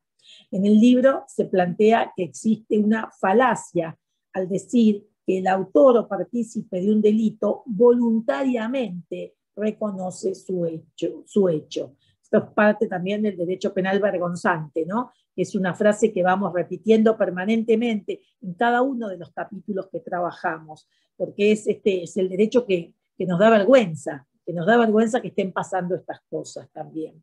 La figura del arrepentido también es violatoria del principio de culpabilidad, por el cual una persona solo puede ser penada en la medida de sus actos, ya que el artículo 41 del Código Penal establece que dispone una disminución de la pena para aquellas personas que cooperen, de manera que la pena impuesta se ve directamente afectada por las conductas procesales del sujeto y por lo tanto la sanción deja de tener vinculación con la culpabilidad personal en el hecho cometido. Esto más allá de la violación que se da a la igualdad de la ley que está prevista en la Constitución y en el Pacto de la Convención Americana de los Derechos Humanos. Bueno, todo eso más allá de que quien primero fue detenido o primero confiese, cuenta con mayores ventajas y mejores ventajas frente a las siguientes personas involucradas, porque ya tienen menos para confesar, por lo tanto ya tienen menos posibilidades de llegar a un acuerdo con la Fiscalía. ¿No es así? Está claro que el uso de la figura del arrepentido implica un pacto entre funcionarios y funcionarias del servicio de la Administración de Justicia y personas acusadas, lo que demuestra que el derecho procesal penal vergonzante no centra su interés en la recolección de prueba, sino para sostener la acusación. Otra de las violaciones que se realizan cuando se utiliza el lawfare es el derecho a la privacidad. Se utilizaron escuchas telefónicas que debían ser destruidas, porque cuando un juez pide que se escuche a una persona, después pide que le informen cuáles son aquellas escuchas que hacen a la investigación, o sea, que pueden servir de prueba a la investigación. Y del resto de las escuchas que quedan, lo que hace es directamente pedir que se destruyan. En este caso no se destruyeron las escuchas que no hacían referencia a ningún delito, sino que fueron utilizadas para hostigar mediáticamente a exfuncionarios y funcionarias y construir un clima social persecutorio. Nadie se va a olvidar de Cristina diciéndole pelotudo a Parrilli. ¿No es así? Sin embargo, Cristina diciéndole pelotudo a Parrilli no aportaba absolutamente ninguna prueba a la causa que supuestamente se estaba investigando, sino que ya se hablaba entonces del maltrato, ya se predispone mal a ese funcionario y además lo que se genera es un clima social de persecución.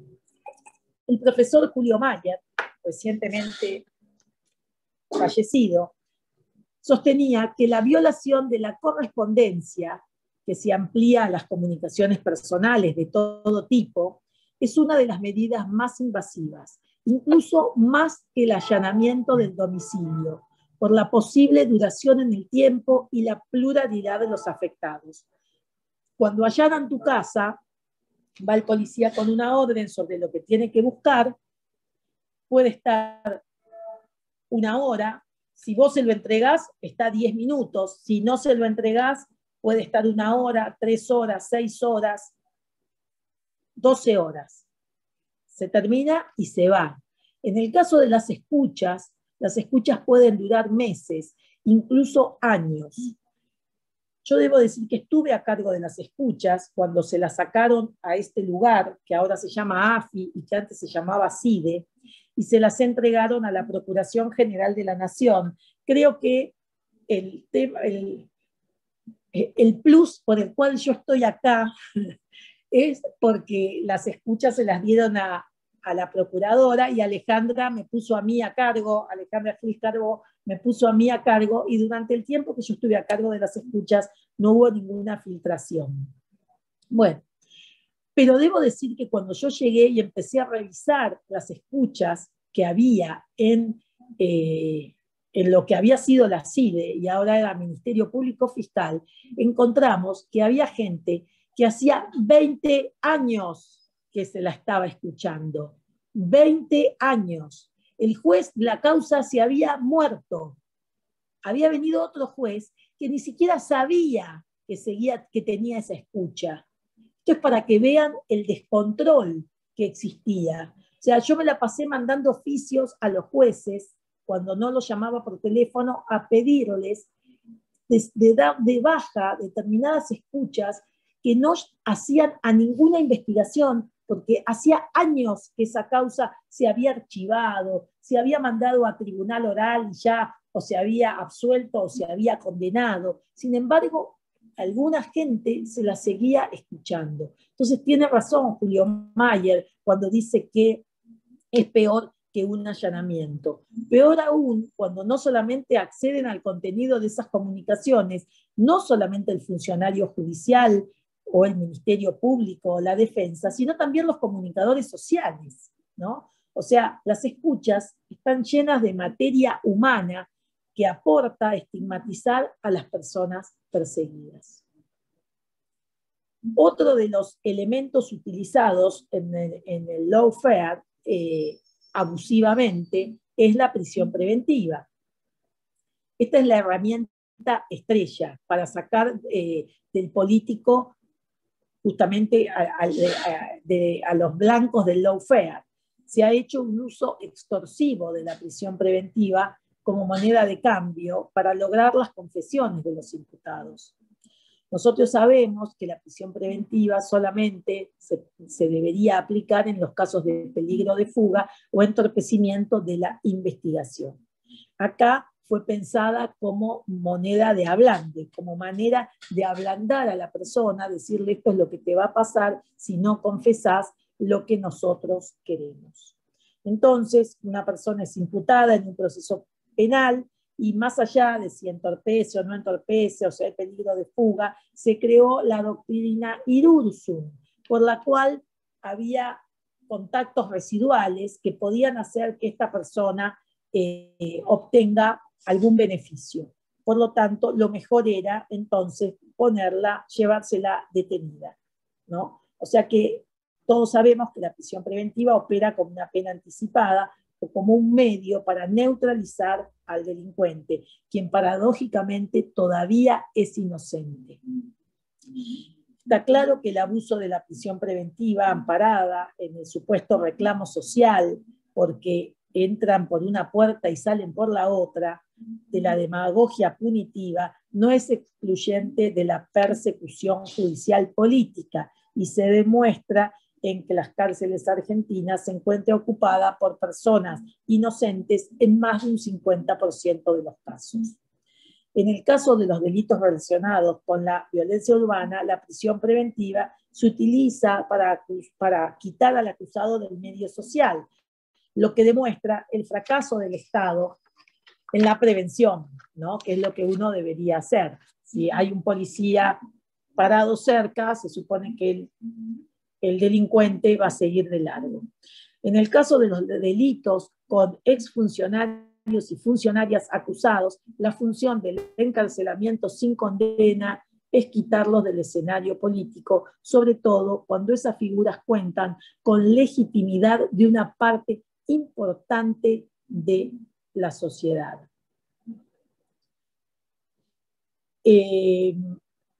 Hace unos días leí un tuit de una persona que hizo una reflexión sobre cómo penetró la lógica del lawfare en la sociedad, cómo trabajaron en la estigmatización de los acusados y cómo lograron imponer el vale todo para cumplir con el deseo de desplazar a las disidencias políticas. El tuit preguntaba algo así como: ¿cuáles son las pruebas que Amadou Boudou presentó desde 2012, año del inicio del proceso, para demostrar su inocencia?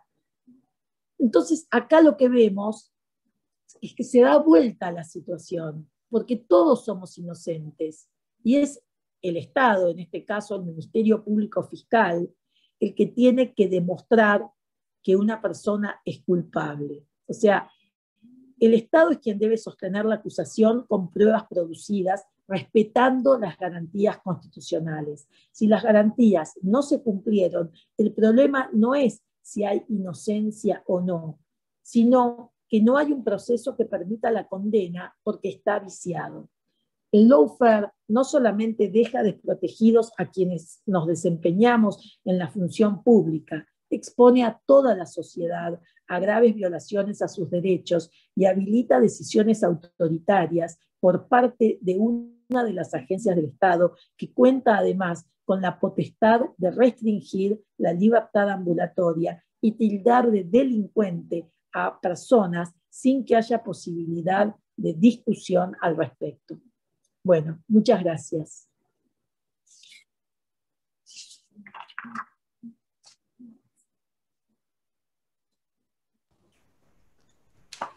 Bueno, muchas gracias. Muchas gracias, Cristina. Muchas gracias, Valeria. Mientras se van preparando las preguntas,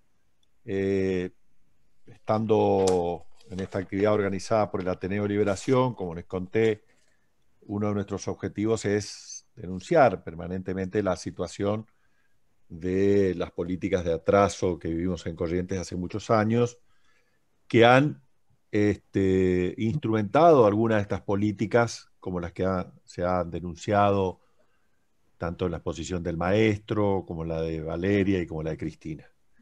En ciertos aspectos, en ciertos casos incluso, yo estoy convencido que frente a los casos que hemos vivido en la provincia de Corrientes, algunos de los personajes de Comodoro Pi son aprendices frente al sistema lawfare que tenemos en la provincia. Este sistema, voy a solamente detallar 3 cuestiones, tratando de ser muy breve. La primera, todos hemos visto el escándalo nacional que significó el tráfico de vacunas por parte del ministro de Justicia. Podemos comparar con que la supuesta situación irregular de 70 vacunas que costó el cargo al ministro Ginés González García, ya implicó allanamientos en el Hospital Posadas, en el Ministerio de Salud, en las Secretarías de Salud y en otras dependencias oficiales, más allanamientos en casas particulares. El día que se decía que el ministro Cardoso llevaba las vacunas a Goya, a mi pueblo, ese día mi pueblo había pasado a fase 3, entonces un avión sanitario con expertos se viaja a Goya con el equipo de epidemiología y no llevaba al ministro de Salud y tampoco llevaba las vacunas. Tampoco llevaba las vacunas la empresa privada que había sido contratada por una cifra millonaria para llevar, y misteriosamente aparece en el auto del ministro en una dirección inversa hacia la ciudad de Goya. Es decir, Goya queda hacia el sur de la provincia y la camioneta del ministro se desplazaba hacia el norte. Ese hecho no ha generado ninguna foja, ninguna hoja, ninguna actividad de fiscal alguno en la provincia de Corrientes para siquiera preguntar qué pasó ahí.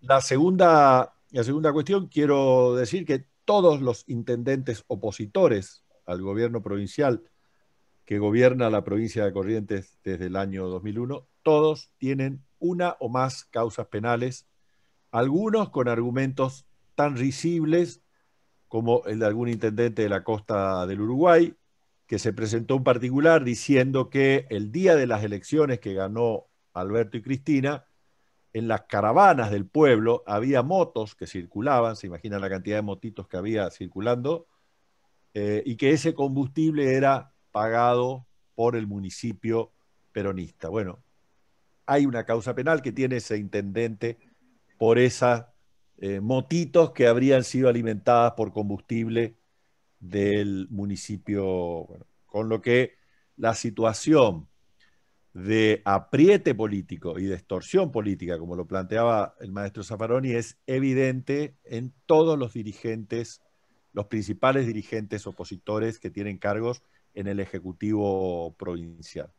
Y por el último caso que me interesa destacar, el último caso que me interesa destacar es el caso de un concejal de mi pueblo, que no es más concejal porque ha sido inhabilitado a perpetuidad, que se da con un jefe de personal, dispone de motu propio, sin pedido de los concejales, que se abone un plus por título universitario a 19 concejales. No en el mismo día, porque no hay 19 concejales en la ciudad, sino en el curso del tiempo que él fue director de Recursos Humanos. Después se advierte el error. Esas 19 personas no habían pedido, estamos hablando de un adicional de 200 y pico de pesos por mes más o menos. Entonces se forma una comisión investigadora en el Consejo que cierra el tema y una causa penal. En el transcurso del tiempo, este jefe de Recursos Humanos que dispuso el pago pasó a ser juez penal. ¿Sí?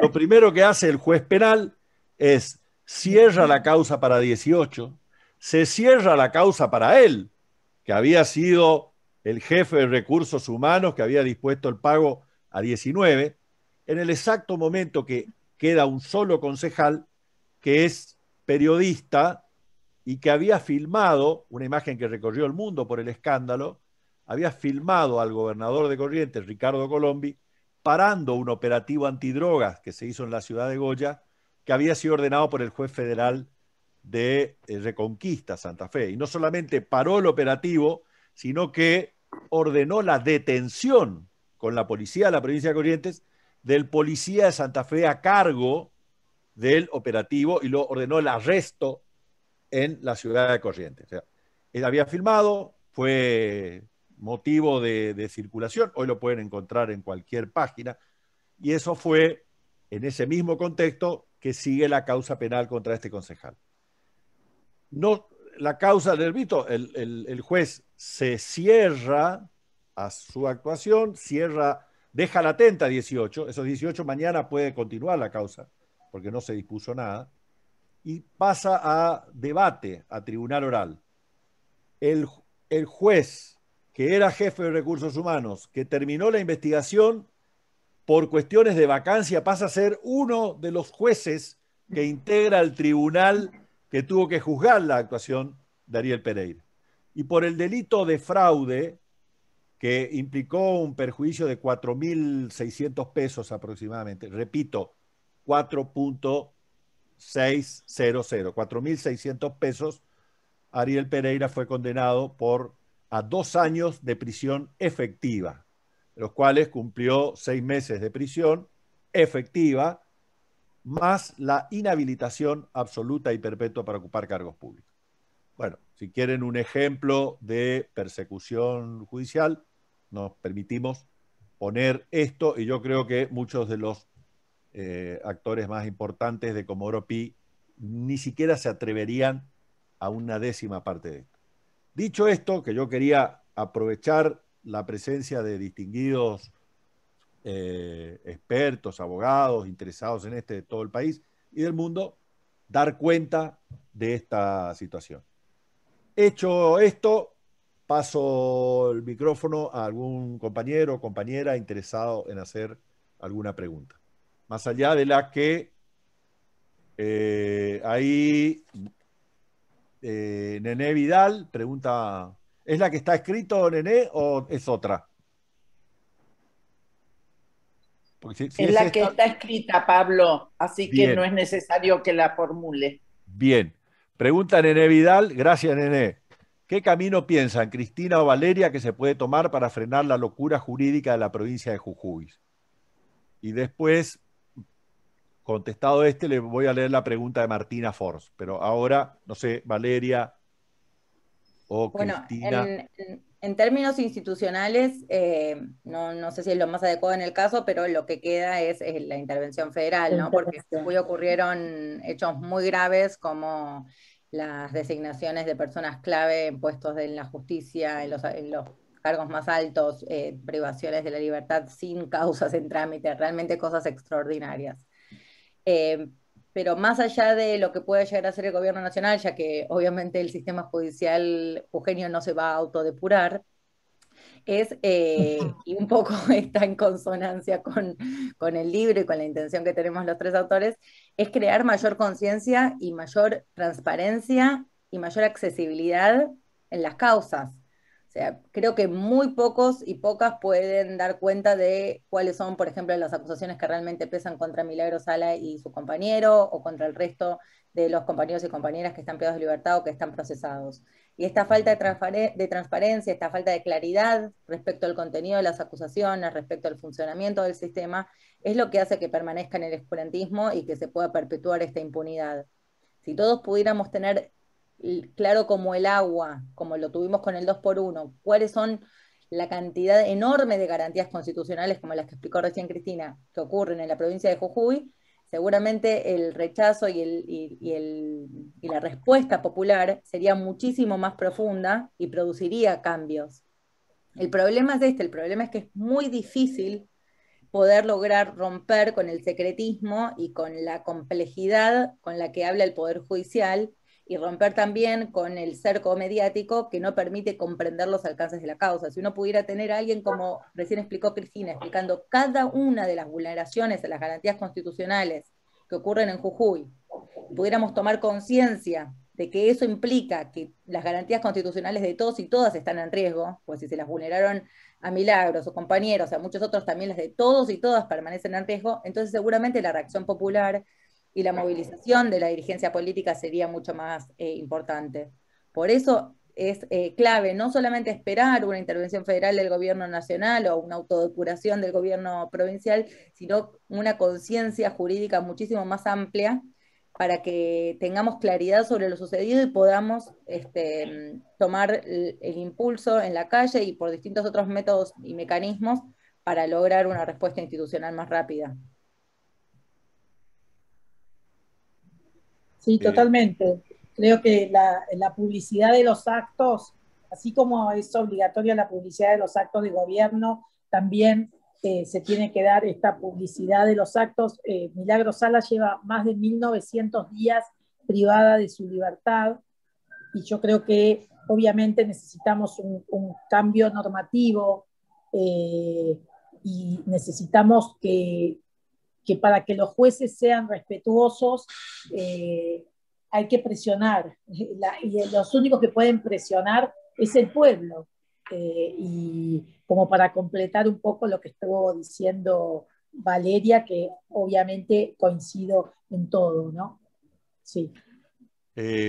Juan Ramón Ferreira dice, la inhibición perpetua como pena accesoria es la muerte política. acá en Corrientes, hay varios fallos a varios políticos que la pena accesoria es mayor que la pena prevista en el tipo de delito por el que recibe la condena. Es uno de los casos por lo que estaba mencionando recién.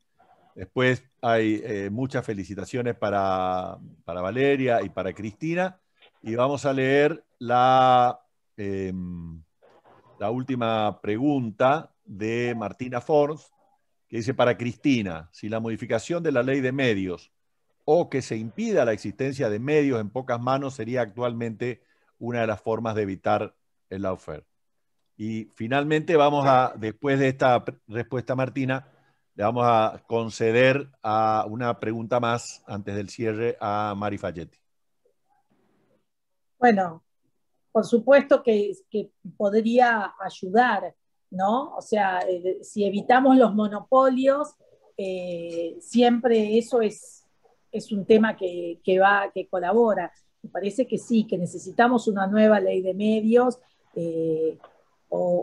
no sé si restituir la que fue derogada por el macrismo, que apenas pudo verse, ¿no? Tuvo muy poca vida, porque pasan tantas cosas y pasa todo tan rápido que realmente no sé si hoy podríamos volver a restituir esa ley de medios, pero sí creo que tenemos que tener una ley de medios que impida, que impida este monopolio de las noticias. Pero también ya lo dijo Raúl, O Globo, él siempre dice que O Globo es peor que Clarín, por ejemplo, y así él conoce todos los diarios latinoamericanos, que son como si fuese la cadena de Clarín o Nación, nuestros medios hegemónicos, y dice que las cosas que también se publican ahí son tan tremendas como las nuestras. O sea que también me parece que hay que hacer como hay que mostrar claramente, nuevamente volvemos a lo de antes, ¿no? O sea, la publicidad de los actos, enseñar permanentemente, un poco como se habla acá, que podemos hablar de cada una de las vulnerabilidades, o cómo se vulneran todas las garantías constitucionales. Bueno, cuando la gente también aprende esas cosas, ya cuando lee el diario, solos dicen Clarín miente, ¿no? Entonces me parece, pero por supuesto que sí creo que hay que tener una nueva ley de medios. Mari, la última pregunta. Sí, Pablo, buenas tardes a todos, buenas noches casi. A Valeria sobre todo le quería preguntar, porque esto que ella hablaba del lenguaje críptico de los jueces y de los abogados también, si podría ser no sé si una solución, pero por lo menos un sacudón, la implementación del juicio por jurado. Sí, podría ser una solución, tal cual. Sí, más el juicio por jurados es una herramienta que de hecho está en la Constitución, así que en realidad está muy fuera de discusión, hay que aplicarla. Lo que tiene el juicio por jurados es que no logra abarcar una gran cantidad de causas, o sea, demanda una movilización de la ciudadanía y un gasto de recursos que, si uno ve, por ejemplo, el caso de los Estados Unidos, es menos del 1% lo que realmente se hace por juicio por jurados. Entonces puede ser una herramienta importante, pero por otro lado hay que realmente empezar a hablar como hablamos en la vida cotidiana. O sea, no hay ningún tipo de razón, salvo querer ocultar los actos que uno comete, tener que hablar con ese lenguaje críptico. Y tenemos algunas experiencias. Bueno, Raúl, cuando estaba en la Corte Suprema, un caso por excelencia es el fallo Arriola, que habla sobre la tenencia de estupefacientes para consumo personal, que se escribió en un lenguaje mucho más sencillo. Después está Mario Juliano, que también nos dejó hace poco, que falleció hace muy pocos meses, que también tuvo esta cuestión de agarrar y empezar a escribir normal, como hablar a cualquier persona en su vida cotidiana, y entonces escribir en los fallos, bueno, fulano de tal, necesitamos que vengas a tribunales el lunes a las 5 de la tarde, porque ustedes saben lo que es la angustia incluso para una persona que está citada como testigo, llegar y recibir una notificación que diga presentes en tribunales de 7 a 13, comparezca ante el magistrado y presentes, todo genera una angustia, un extrañamiento, incluso para las personas que no están acusadas, para un testigo. Entonces, realmente ayudaría todo el sistema de justicia, ayudaría la transparencia, ayudaría el control, que pudiéramos hablar con un lenguaje accesible. Insisto de nuevo con esto, la justicia es un servicio. Un servicio no me puede hablar en un lenguaje que yo no comprendo. Para que sea un servicio necesito entenderlo. Y estamos hablando del poder punitivo del Estado, es el poder más violento, el último recurso. Entonces, si el Estado va a usarlo, lo tiene que usar muy limitadamente y tiene que realmente dejar muy en claro frente a todas y todas por qué lo está haciendo. Además, esta cuestión de que el Poder Judicial hable en este lenguaje críptico ayuda a que haya mal traductores en los medios de comunicación que interpreten lo que hace el Poder Judicial. Si el Poder Judicial diría, mira, no, la verdad es que lo que hicieron Cristina y Axel no es delito porque dólar futuro en realidad es una maniobra económica que responde a esto y en realidad entonces no necesitaríamos estar viendo 45 canales para entender qué está pasando en la causa. Imagínense que pudiéramos conectarnos y bajar la resolución de la causa y poder leerla y entenderla. Porque realmente los medios de comunicación también tienen mucho poder distorsionador porque operan de traductores, porque ese canal entre el Poder Judicial y la ciudadanía no existe. Entonces, el juicio por jurados puede ser una herramienta, pero sobre todo hay que democratizar el lenguaje judicial para que todos y todas podamos comprenderlo en forma directa, sin necesidad de intermediarios. Bueno, quiero contarles a los que no la conocen a Mari que en su tarea legislativa como legisladora provincial de muchos años fue una de las más tenaces impulsoras del juicio por jurado de nuestra provincia. Lamentablemente hasta el momento sin éxito para Mari y para los que pensamos como ella. Muchas gracias por tu pregunta, Mari, finalmente. Le voy a dar la palabra a Germán Biens, integrante del Ateneo, ex fiscal federal de la provincia de Corrientes, de activa participación en las causas de lesa humanidad de nuestra provincia, para que cierre la actividad, disculpándonos con quienes han hecho preguntas, tienen deseo, pero las cuestiones que ya planteamos hacen necesaria el cierre de este extraordinario encuentro. Germán, el cierre para nuestros invitados, invitadas y para nuestras brillantes expositoras, por favor. Gracias, Pablo. Bueno, quiero agradecer mucho a nuestras dos expositoras que están presentes y a Raúl, que ya lo hice, por lo que nos han enseñado, por lo que hemos aprendido hoy. Mi recomendación, yo leí el libro, y mi recomendación es que todos lean el libro. Es un libro de fácil acceso lingüístico, o sea, no es un libro técnico para abogados. Está bárbaro si los abogados lo leen, porque los abogados solemos equivocarnos bastante, pero también cualquiera puede leer el libro y va a saber, entre otras cosas, qué es el derecho penal de autor y qué es el derecho penal de acto. Va a saber, entre otras cosas, se va a preguntar si lo que debemos hacer es una defensa jurídica, una defensa política, si sirve más contratar ex ante, como decía Valeria, ex ante, si sirve más contratar a Durán Barba que al mejor abogado penalista de la ciudad de Buenos Aires, porque después él seguramente el mejor abogado en la última instancia te consigue un sobrecimiento después de 5 años, como está ocurriendo con el caso de Cristina hoy, pero ya la quemaron, ¿no es cierto? Entonces, por ahí sirve eso.